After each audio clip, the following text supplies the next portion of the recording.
Always dimming over. Well, happy St. Patrick's Day, everybody. Several of you are in green. I just don't have a green tie. Yeah. Great day to be together with the beautiful sun. So Beautiful sun. Yeah, we are working our way through the book of Genesis. You know, the word Genesis literally means beginnings, and Genesis is a series of different beginnings. The beginning of creation, and then the new beginning that God made when He cleansed the earth with a flood and started over with Noah and his family. And then last week we heard about how God chose one particular family, Abraham and Sarah, to bless the entire world. And so now we're going to start hearing the stories of their kids. That's what the whole rest of Genesis is about. And this poster that we have over here from Genesis is a really helpful poster to walk through, especially with the videos that you can find online. For, if you go to YouTube, how many of you had a chance to watch some of those videos? There's two of them, one for the first 12 chapters of Genesis, and then another for the rest of Genesis. If you have access on your phone or whatever to watch YouTube, you can just go to YouTube and type in Bible Project Genesis, and this whole thing will come up. And it's like the whole poster is drawn right in front of you as they're narrating it. So one of the things that it talks about in Genesis is that the whole book is about God's plan to rescue and bless His rebellious world. Because He created everything good, and yet everything went south. We talk about that in today's message as well. We live in this good world made bad by our choices. But God keeps giving us a chance. And even in that first story of Adam and Eve, there's this hope for a wounded victor. He told the snake, the devil, that you will bruise, that there will be someone born from woman who will, you will bruise his heel, but he will crush your head. So there's hope for this wounded victor who we see in Jesus, who defeats evil at its source. So because of the choices of our ancestors, more and more chaos and violence entered the world, and so God decided to start over with one particular family, with Abraham and Sarah. And that's the story of Abraham and Sarah is kind of the hinge between the two parts of Genesis. God, which is what we talked about last week, that God claimed Abraham and Sarah and said, "From you, all the families of the earth will be blessed." God promised to give them a land and a nation, and that they would be a blessing to the whole world. But Abraham and Sarah, like us, were fickle people and did all sorts of things that almost kind of derailed God's purposes. But God is faithful through all of it. On the second half of the poster, you'll see that Abraham and his kids continued to fail over and over again. We heard last week about how Abraham betrayed his wife by saying, "Oh, she's my sister," and she got taken into the Pharaoh's harem. And then, at Sarah's request, Abraham slept with Hagar, to try and take matters into their own hands and get their a line of their own, before they had Isaac together. But God still made this covenant promise that you will be father of many nations and a blessing to the whole world. So even with their unfaithfulness, our unfaithfulness, God continues to rescue and bless the world. So today we're going to start looking at chapter 25. So if you grab your Bibles, or if you know, we've got some other Bibles up there and around the back there too, or you can look on your phone if you have the Bible app on your phone. We're looking at chapter 25 of Genesis. And this is the story of Isaac and Rebekah's children. So Abraham, had another wife and had lots of different children, and then was breathed his last. This is verse 8. Breathed his last and died at a good old age. An old man full of years, he was gathered to his people. His wife had died some years before, so his sons Isaac and Ishmael came together, the two of them, and buried him in the cave of Machpelah, in the field where Abraham had bought from the Hittites.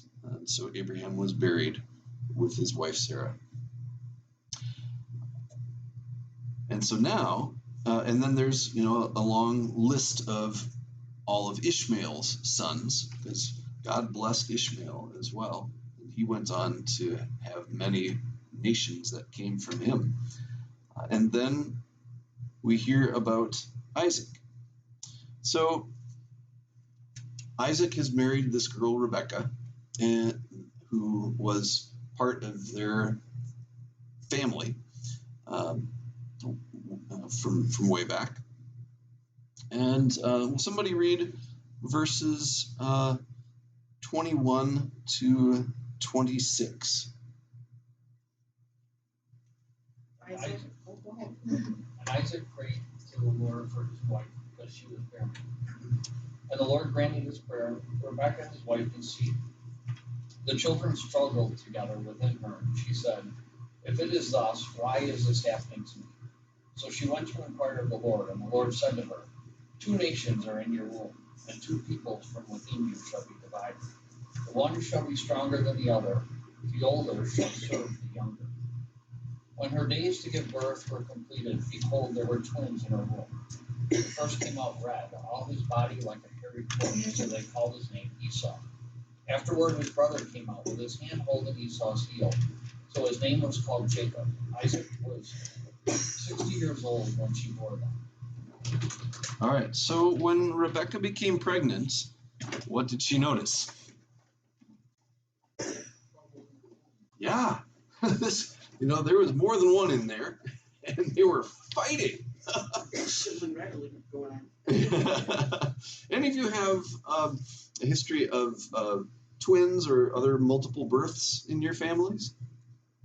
Do you know somebody who has? Yeah?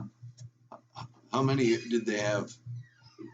Well, Jerry Block, Okay. my first cousin. Uh-huh. They had children, and the daughter had one set of twins. Mm-hmm. It was a boy and girl. Uh-huh. Then she had another set of twins. Oh my goodness. She had two sets of twins. Wow. Was it Jerry that was? Yes, Jerry and Janice. Okay, so that really it was in quite the a family. few twins in the family there. But now, Jerry's father, it's not in my relation, in the Walks. It must have been at the other side of the family. Mm-hmm. Mm-hmm. Yep. Yeah. Yeah, the Muellers, they have twins, the Milvilles are known for having twins. Oh, too. Paul Oh, would yeah. know. Yeah, you're right. Yep. There was in the Mueller family. Uh-huh. That's my grandmother's family. My granddaughter So do you know- classmate who had triplets. Wow. Wow. So do you know twins that get along really well with each other? Yeah. They do. That's Yeah. great. And do you know twins that don't? Yeah. Yeah. So which of these were Isaac and Rebekah's twins? Yeah, they became rivals. Already in the womb. Yep, already in the womb. They're fighting in there, and she's like, "What is going on?" And God tells her, "There's 2 nations in your womb. These 2 boys are each going to become a nation." Yeah, but just think of the delivery too, because it's the only time anything like that's ever mentioned. When the first one comes out, the second one's already holding on to the first one's heel. Yes. So the first one comes out, and what does he look like? Hairy. All hairy. Yeah, and kind of reddish. Yep. His whole body was like a hairy garment. So yeah, they named him Red, essentially, Esau. Or actually, so Esau means hairy, but he was also called Edom, which means red. So from him came all of the Edomites who lived up in the hills. The redheads always get tempers. Yeah. Yep. But then what about his brother? What was he doing? So as he's born, what was he doing? He was grabbing Jacob's heel, kind of like, "Wait a minute, I wanted to be first." Because what was true about the difference between the first and second born sons in those days? Yes, the birthright went to the oldest. They were given a double portion of everything. And so Esau was born first, but Jacob was grabbing onto his heel. And so that's even why they named him Jacob, because Jacob means he grasps or he supplants, tries to horn his way in. That's the story of his life. So Isaac was 60 years old when Rebekah gave birth to these twins. Yeah, so Jacob can mean he grasps the heel or supplants, or figuratively, he deceives. He's the deceiver. Let's go on and find out what happened next. Somebody want to read 27 to 34? The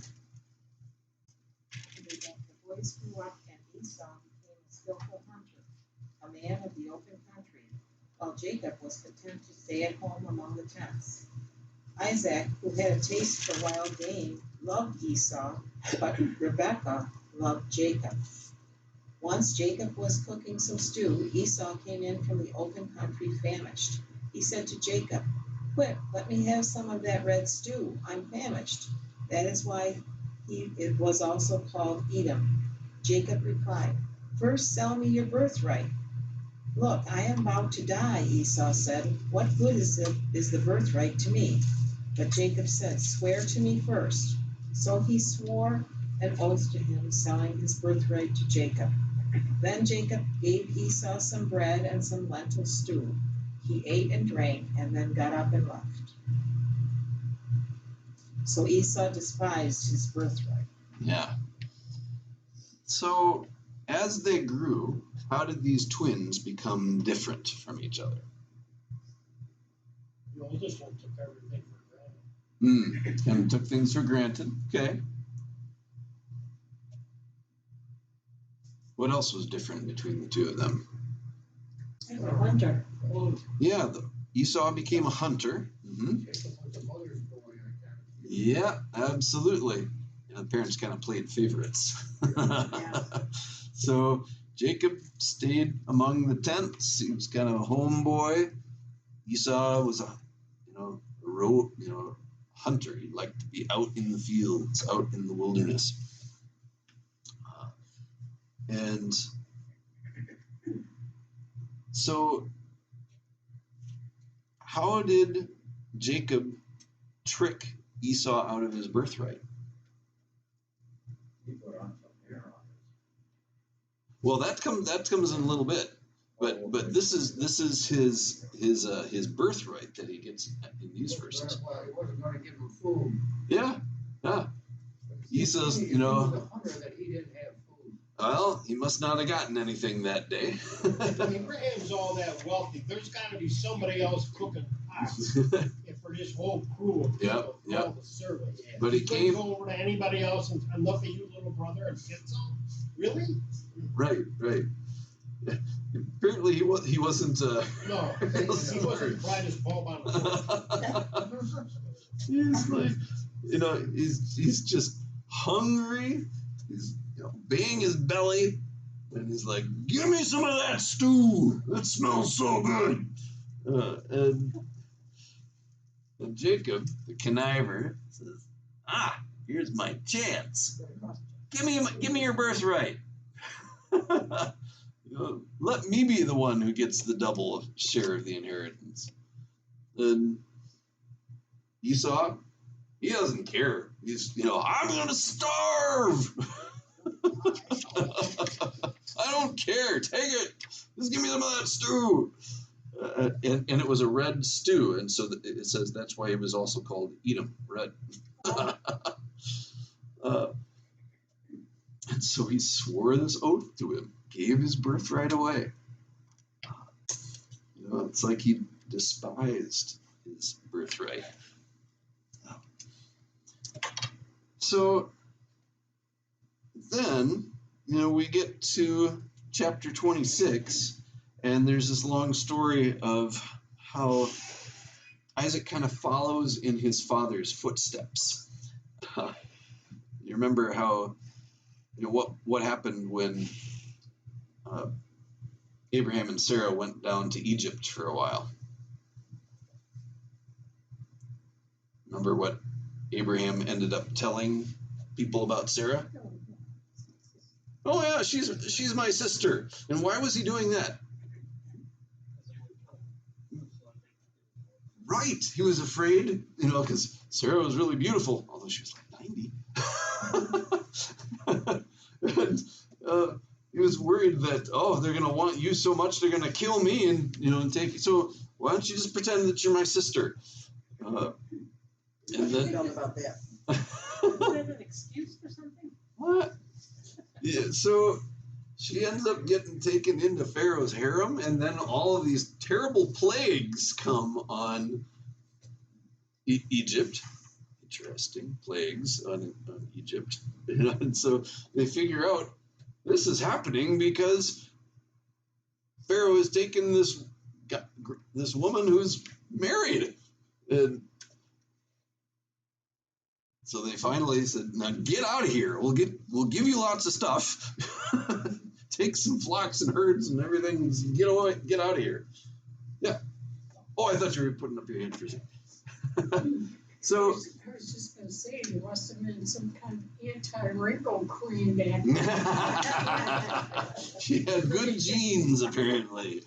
But here in chapter 26, again, there's a famine, like the famine of Abraham's time, and so Isaac goes and lives with the Philistines. God says to Isaac, "Don't go down to Egypt. Stay here. I'm going to bless you."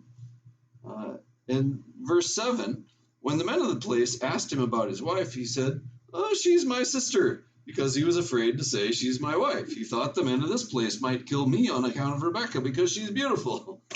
Same thing. But then, the king sees Abraham together with Rebekah. He's like, "Wait a minute. I thought you said that she's your sister." Yeah. And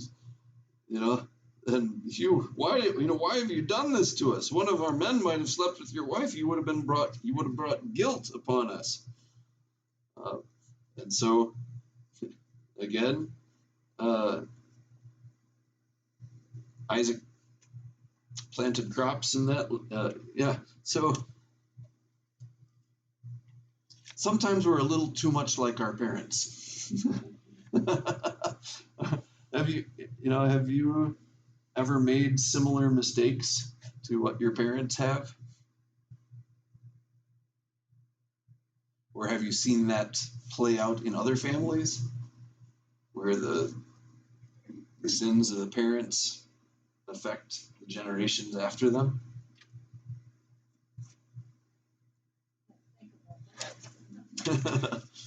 I mean, you can think of it in like how patterns of addiction sometimes get passed down from generation to generation, or patterns of abuse, patterns of neglect. So often we end up repeating the mistakes of our generations before us. So sometimes we're more like our parents and grandparents in bad ways than we'd like to admit. So now let's look at chapter 27. And this is the famous story of, not only has Jacob tricked Esau out of his birthright, now he tricks him out of his blessing as well. Somebody want to read? Well, it's kind of a long one to read the whole thing. What do you remember about the story?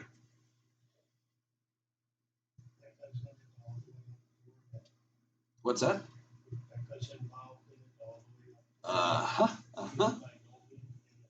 Yeah. Rebekah is the one that starts the whole thing. Isaac's getting old. He can't see. And, Isaac calls for Esau and says, hey, I don't know when I'm going to die. Probably sometime soon. Go get your weapons. Go hunt some game. Bring it back. Cook something for me so I can have that yummy, tasty food that you make. And then I'll give you my blessing before I die. Rebekah heard this whole thing. And, as soon as Esau has left, what did she do? Instructed her favorite child. Mm-hmm. Pulled Jacob aside and said, hey, here's what's going down. Here's what I want you to do. I'm going to make some delicious stew, just like your father loves. And then you can take that into your dad so he can eat it and give you the blessing. What does Jacob worry about? Esau's hairy. Yeah, Esau's hairy. I'm not. How's this going to work? He's going to feel my arms and realize I'm not Jacob, or I'm not Esau. Don't worry about it. We're going to. I'll take care of that too. So she made the food, and then took the skins of the goat and put that on Jacob's arms. I wonder if one was a And on the back of his neck. It wasn't his son's cookie.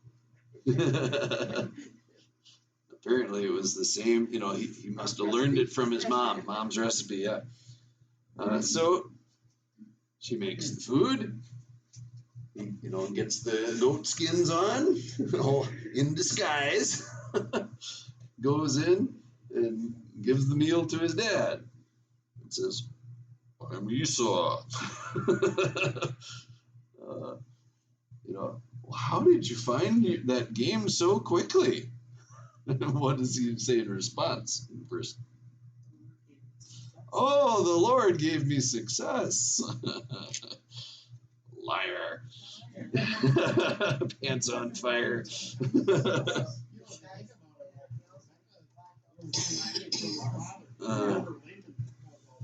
Absolutely. This is a generational thing. Isaac said to Jacob, all right, come here so I can touch you. Know that you really are Esau. And, you sound like Jacob, but, hands are the hands of Esau. Are you really Esau? Oh, yeah. Then bring me some of your food. He ate and drank and, caught the smell of his clothes because she put some of Esau's clothes on him even. And he blesses him. He said, "Ah, the smell of my son is like the smell of a field that the Lord has blessed. May God give you of heaven's dew and of earth's richness, an abundance of grain and new wine. Many nations serve you, peoples bow down to you. Be Lord over your brothers. May the sons of your mother bow down to you. May those who curse you be cursed, and those who bless you be blessed."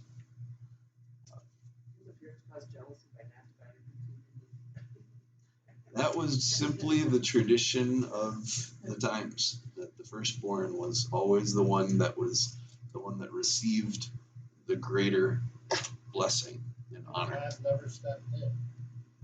Well, I mean, or in did he? this, In this situation, Yeah. right. just let it all happen. Isn't it interesting, though, that already before this, God had, we see a lot of different times throughout Scripture that God chooses the opposite of what we'd expect. Instead of choosing the oldest, he chooses the youngest. Look at Joseph. He was the youngest of the 12, or of the 11 brothers before the youngest was born. And God didn't choose Ishmael. He chose Isaac, the younger. Now he chooses Jacob over Esau. Even back, when they were struggling in her womb, God told her, one people, you've got two nations inside of you. One will be stronger than the other. The older will serve the younger.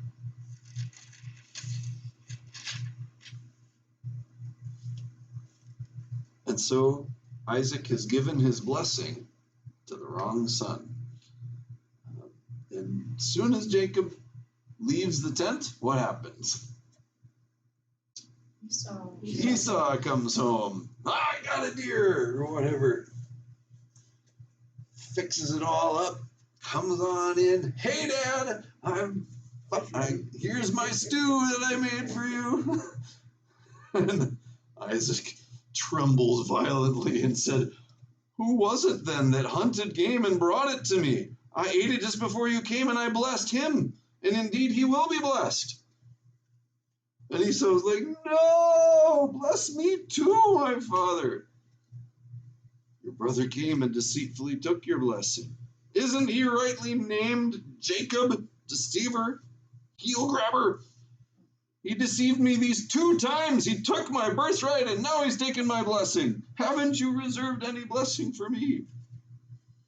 And Isaac said, "I've made him lord over you. I've made all his relatives," because, once you give your blessing, once you give your word in those days, it stands. "I've made all of his relatives his servants. I've sustained him with grain and new wine. What can I possibly do for you? Oh, please, you only have one blessing. Bless me too." And so Isaac blesses him with this kind of almost an anti-blessing. "Your dwelling will be away from the earth's richness, away from the dew of heaven above. You will live by the sword, and you will serve your brother. But when you grow restless, you will throw off his yoke from your neck."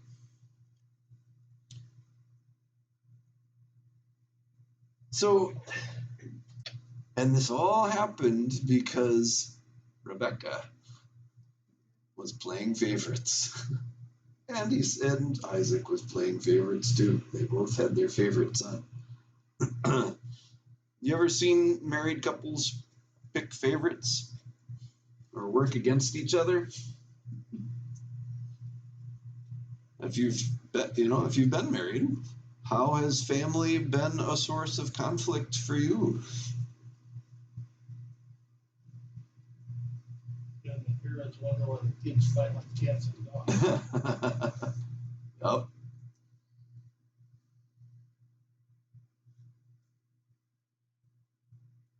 So often the mistakes that the parents make get passed down from generation to generation. Well, so Somebody want to read the last few verses there, verses 41 through 46? Esau held a grudge against Jacob because of the blessing his father had given him. He said to himself, "The days of mourning for my father are near. Then I will kill my brother Jacob." When Rebekah was told what her older son Esau had said, she sent for her younger son Jacob and said to him, "Your brother Esau is planning to avenge himself by killing you. Now then, my son, do what I say. Flee at once to my brother Laban in Haran. Stay with him for a while until your brother's fury subsides. When your brother is no longer angry with you and forgets what you did to him, I'll send word for you to come back from there. Why should I lose both of you in one day?" Then Rebekah said to Isaac, "I'm disgusted with living because of these Hittite women. If Jacob takes a wife from among the women of this land, from Hittite women like these, my life will not be worth living." So she kind of makes up, oh, we got to send Jacob away to go, find a wife. Because she knew that if Jacob died, or if Isaac died, that there would be trouble between the two brothers that would boil over.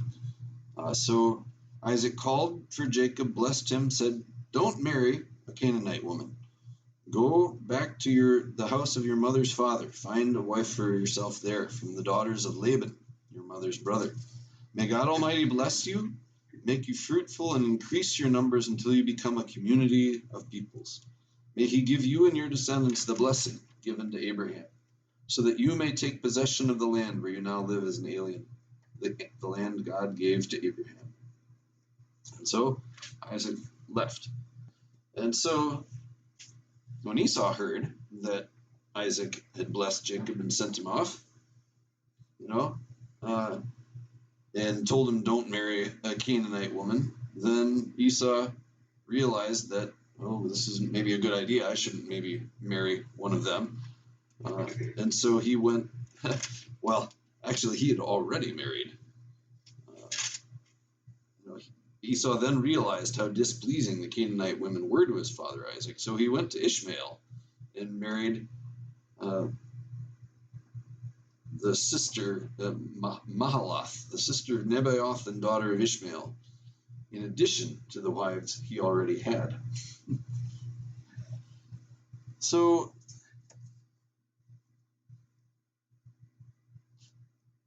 the more wives that men have in the Bible, what does that end up causing?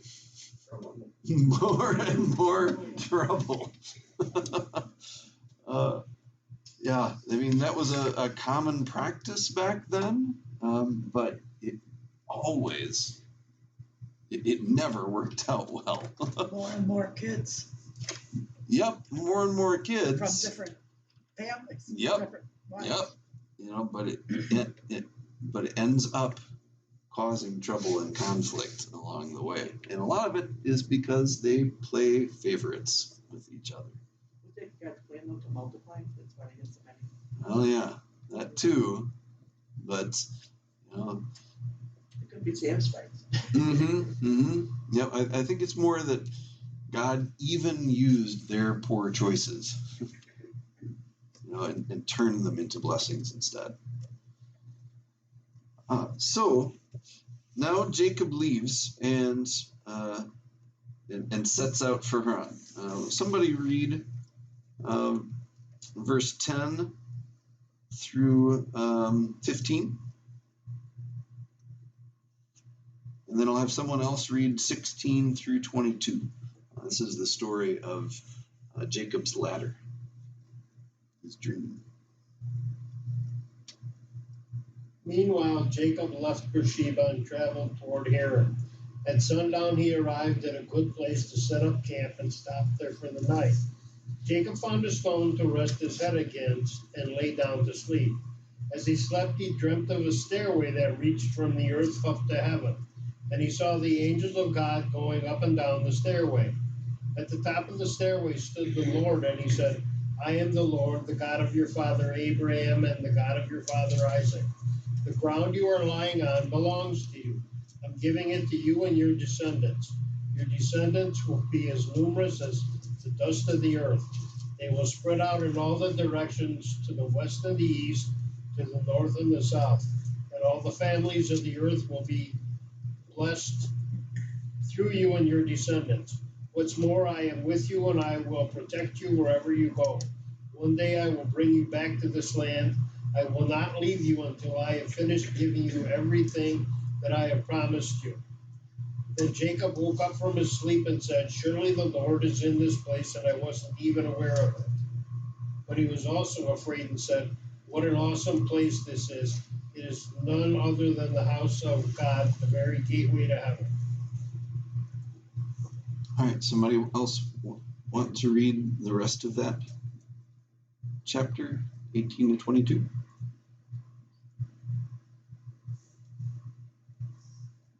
So early in the morning, Jacob took the stone that he had put under his head and set it up for a pillar and put oil on top of it. He called the name of that place Bethel. The name of the city was Luz at the first. Then Jacob made a vow, saying, If God will be with me, and will keep me in this way that I go, and will give me bread to eat and clothing to wear, so that I come again to my father's house in peace, then the Lord shall be my God. And this stone which I have set up for a pillar shall be God's house. And of all that you give me, I will give a full tenth to you. So what was this dream that he had at Bethel? Or what he came to call Bethel? What did he see?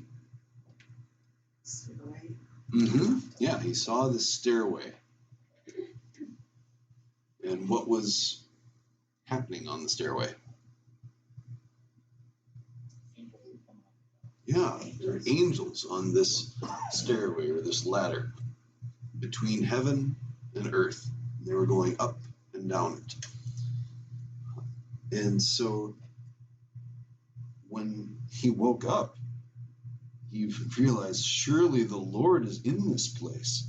And I didn't realize it. This is the house of God.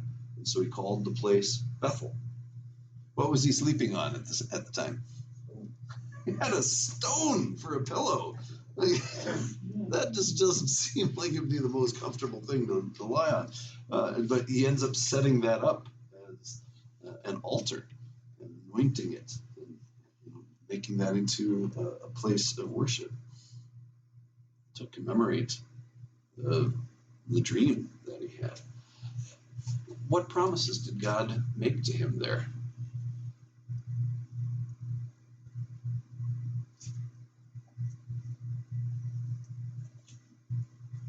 Verses 13 through 15.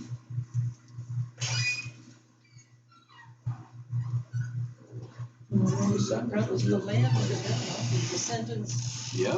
I will give you and your descendants the land on which you are lying. Yep. I'm still arguing about that. Yeah, I'll give you and your descendants this land. Yep. And what else? We'll have descendants like the dust of the earth. So many. Yep. Your descendants will be numerous, like the dust of the earth. And the whole earth will be blessed through you and your offspring. Yeah. So he's reaffirming all those same promises that he gave to Abraham and Sarah. That I'm going to, give you a land of your own.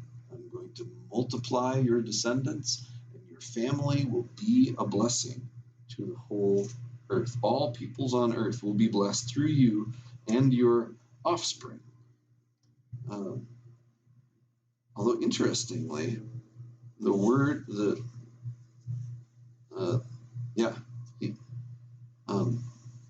in one of his letters, Paul talks about that word offspring is literally the word seed, and it's singular in Hebrew.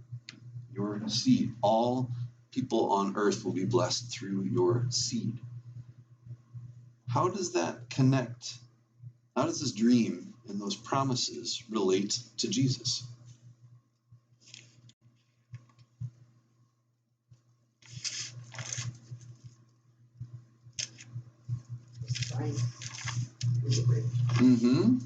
Yep.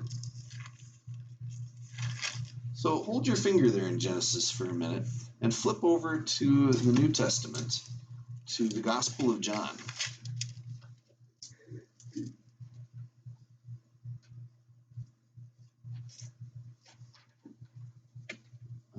John chapter 1, right at the very end of that. This is when Jesus is calling his disciples, and he calls Philip, and Philip goes and finds his friend Nathanael and brings Nathanael, to see Jesus.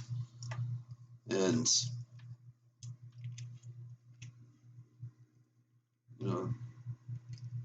when Jesus saw Nathanael approaching, he said, "Here's a true Israelite in whom there's nothing false." And Nathanael was kind of a skeptic. He had said, first to Philip, "Oh, Jesus is from Nazareth, that hick town. Can anything good come out of there?"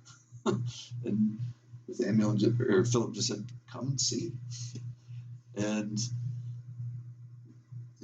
so when Jesus said, "Here's a true Israelite, there's nothing false in this guy." "Well, how do you know me?" Nathanael said, "I saw you while you were still under the fig tree before Philip called you." "Rabbi, you are the Son of God. You are the King of Israel."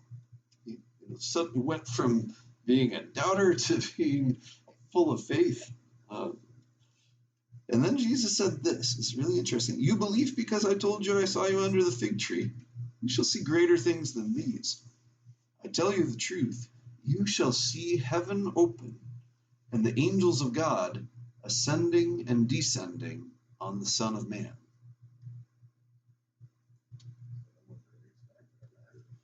Exactly. You will see the angels of God ascending and descending upon me. What is Jesus basically saying about himself here? It's the stairway between God and us. Yeah, he is Jacob's ladder. He is the bridge, the stairway between heaven and earth. He's the one who brings God's presence to us. He is the Son of God and the Son of Man, which is this term for, because Nathanael had said, "Oh, you are the Son of God." And Jesus said, "Yes, and I'm also the Son of Man, human and divine." The Son of God can simply mean a representative,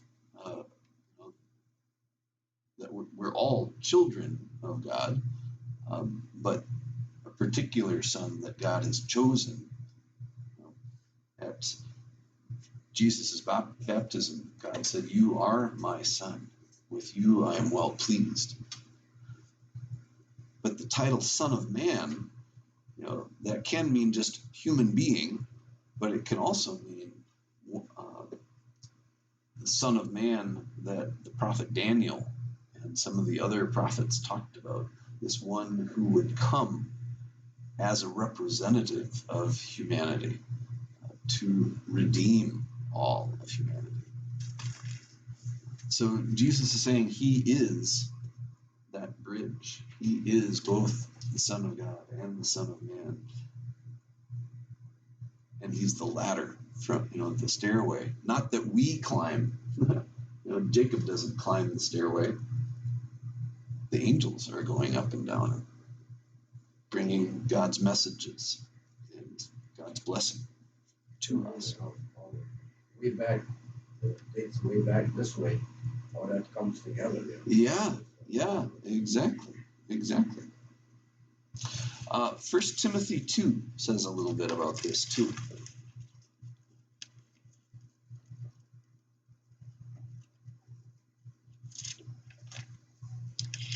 1 Timothy 2, verse 5. You want to read it? I don't know. Oh, you don't? Okay. 1 Timothy 2, 5. Paul says, "For there is one God and one mediator between God and men, the man Christ Jesus, who gave himself as a ransom for all people." The testimony given in its proper time. So he is the one who bridges. The word, we talk about Jesus being our true high priest, like the book of Hebrews talks about Jesus being the great high priest. And the word priest in Latin, it's pontifex, which literally means bridge builder. The one who builds bridges between God and his people. And Jesus is the perfect high priest because he is the bridge between God and us. And then he calls us to also be bridge builders. You will be a nation of priests, he said to the people at Mount Sinai. So he wants all of us to be mediators, to bring his blessing to the world. So, back for one more story in Genesis. How did Jacob end up finding a wife? His mom had told him, don't marry a Canaanite, go to your, go over to the family of Laban, my uncle. And so Jacob goes.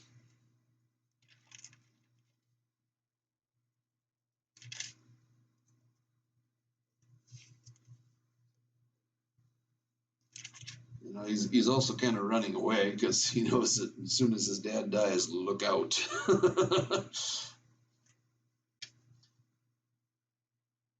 So this is chapter 29. He goes on his way and he finds a well and flocks of sheep all around it. And there's this great big stone, and the shepherds would wait until everybody was there to have enough manpower to move the stones so that they could all water their flocks together. He finds out, hey, they're related to my family. They said, oh, here comes Laban's daughter Rachel with the sheep. And he really likes the look of Rachel. And so he personally, must have been a strong guy, moves that stone so he can water the sheep. It's really interesting. There's so many places in Scripture where there's a well, and because of that well, that's where the servant, Abraham's servant, found Rebekah, was in a relative's household and met her at a well, and she became Isaac's wife. And here Jacob's at a well, and he finds Rachel. She captures his heart, and she becomes his wife. And you remember the story of Jesus in Samaria. He goes to a well and finds a woman there. This Samaritan woman, what the Jews were not supposed to even associate with, and talks with her about living water that he would give. And she goes and tells everybody in her whole town, come and meet this man who told me everything I ever did. Could he be the Messiah?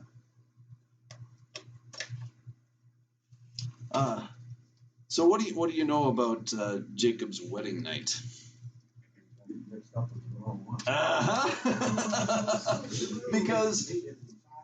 Because Rachel was what number in the family? She was the younger. The younger had chosen the younger. But her dad, pulled a fast one. It must have been quite a veil. Yeah, a veil, dark tent, a lot of wine. Dark. He wakes up the next morning, it's Leah!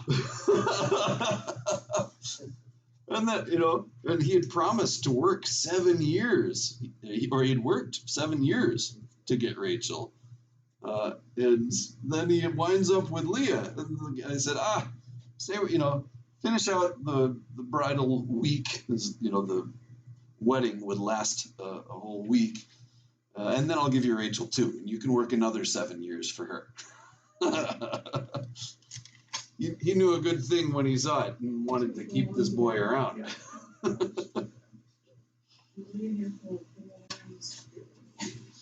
So we find all these different stories of trickery. Here Jacob, the trickster, gets tricked. But then he turns around and tricks Laban back and gets a lot of his sheep and goats and stuff like that. And then even when they leave, we'll get to that next week. So next week we're gonna look at chapters 29 to 36. 1 man, 4 women, 12 sons. It's the beginning of the family of Israel. Jacob gets his name changed to Israel. That's the story that we get next week. So we'll meet next week, and then we're going to skip 2 weeks. We won't meet on Easter or on April 7th when my family and I are on vacation. And then we'll meet again on April 14th. So next Sunday, we'll meet for Bible study on Palm Sunday, and then on April 14th. Have a great week, everybody. Same here.